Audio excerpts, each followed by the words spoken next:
Ok, nhớ dùng nút trên này. Nó đã có tốt số bốn đã ở chỉ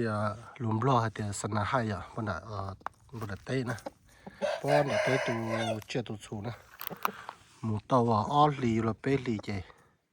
đã có tốt số lọc cái lùm nó ta lì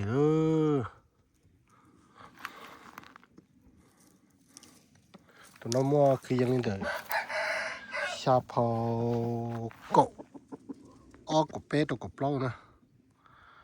Chỉ tao thiệt ít tê thì tụi nó không có cơ.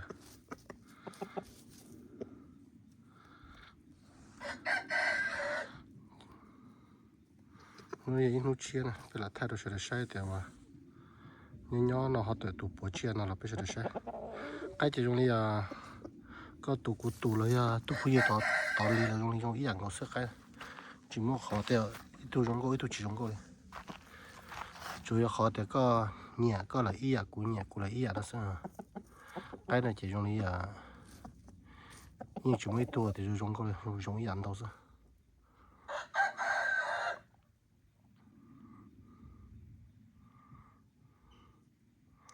chỉ phun chưa nè một cái là họ cho nó bé sẽ là sao xí thế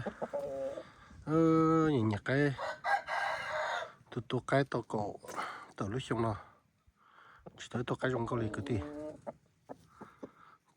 tụ nó sai thế tỏ gặp lại lô câu là tụ sai thế vô họ lựa chọn gặp lại phi giờ là sao vậy